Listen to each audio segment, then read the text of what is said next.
Good people, welcome along to Amish Television. My name is Ed and I've brought with me one plundering pirate. It is the future, Richard Maspero. Now, it feels like an eternity since I was last here, a couple of weeks in Hong Kong. I must admit I did enjoy seeing Jason Statham and Rupert Grint digress on South Africa, Sri Lanka. Was it good having him here? Yes and no. Not the same sort of caliber as you, but you know, nice as a stopgap. A little bit of a change, mix things up, but it's really nice to have you back. Oh, thanks very much. Thank you very much to Two Bridges for stepping off the bench, the proverbial bench. Today we're going to talk a little bit about Heyneke Meyer's appointment. Now, he was appointed 5 days ago. I was away, but I read up on it. You'll be pleased to know. Yeah, good. And I wanted to start off with, you know, Peter de Villiers and the way he was kind of, I suppose, disposed of by Saru. In many ways, he wasn't sat down and explained why his contract wasn't renewed. Worst kept secret ever. But Tommy, do you think he's been hard done by in the way he was kind of ushered out?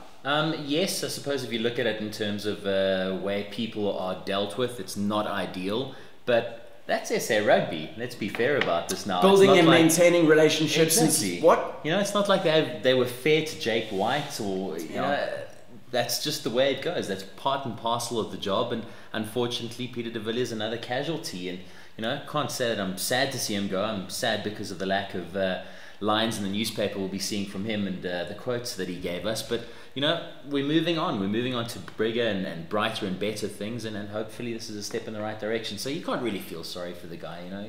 We all knew he was out of the job. And I think in his heart of hearts, he knew that as well. The Paul moustache is on his way back to his hometown. And the journalists are going to have to get a bit more creative. We're going to have to find more things to talk about. Or just write about sport, actually.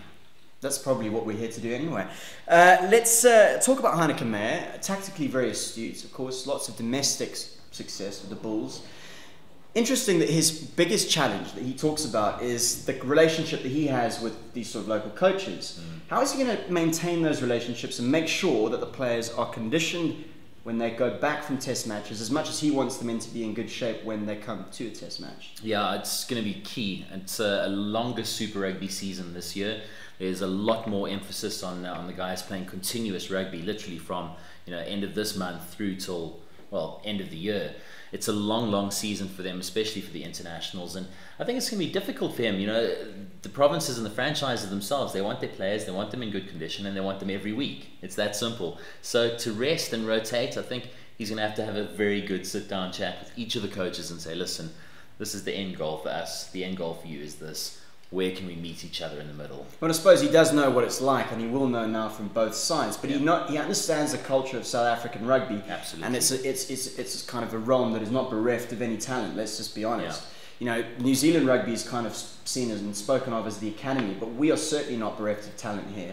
Let's see how that goes. Now, he's very tactically astute, and I've noticed in recent years that there are several managers, coaches, if you could call them, that have a real firm grasp on what goes on the field. Are we losing the instinctive captain? Is the coach calling too many shots, and therefore when the crunch time comes, the captain is only listening to a bunch of orders? I think so, and that's the problem with the players as well. We've seen in previous years and previous seasons, we've seen how the guys have struggled, and you know, a lot of that is due to being coached too much. You do rob the players of as you say, their instinctive nature, and that's unfortunate. But you know, maybe Heyneke is going to get it right. I still think he's a sort of firm, you know, disciplinarian type of guy that's going to really lay down the law. But I think he's also open-minded enough to be able to let the guys work within that framework. You know, this is what I want you guys to do.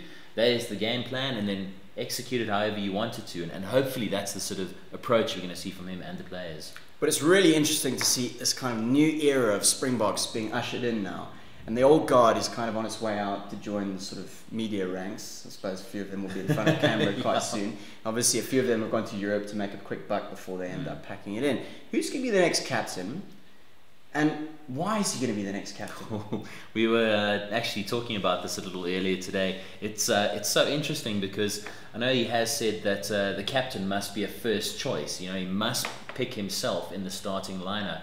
Skalkberger? Skalkberger was the first name that sprung to mind for me. I have heard rumours of Pierre Spies. I hope not. I know Ben Karpinski, our good friend, would be very happy with that. Yeah, I don't think so. I cannot see that happening. So hopefully Skalkberger. I can't see anybody from the back line getting the nod there.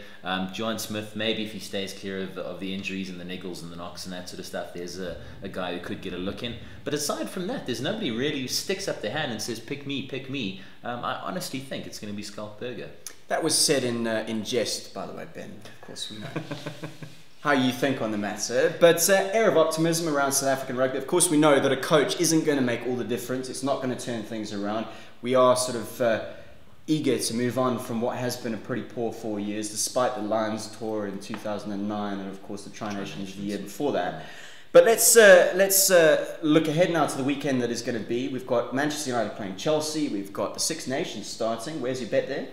I'd go for the Frogs. I think they might just do it. I don't know. I hope they've put their World Cup debacles behind them. England is mediocre and a bit wishy-washy for me. And Wales, you know, they might have a good side and they might have had a good World Cup, but I don't know if they can translate that into the Six Nations. They haven't traditionally done well there, so they're a bit wishy-washy for me. So I don't know. I like the look of the French this year. I also have a good feeling for the French, but I'm going to go for Wales. And I say that because Sam Warburton, who impressed, of course, in the World Cup, is the only real recognisable open-side flank. So I hope that he gets looked after and given a bit of leeway by the referees. But we know that the Northern Hemisphere is set-piece dominated, and they like slowing play down, don't they? There's also the Super Bowl and the Super Rugby warm-ups this weekend, so whether you're having a flutter or you're just simply sitting down in front of the tube, enjoy it, good luck, and we'll see you next week. Cheers. Cheers.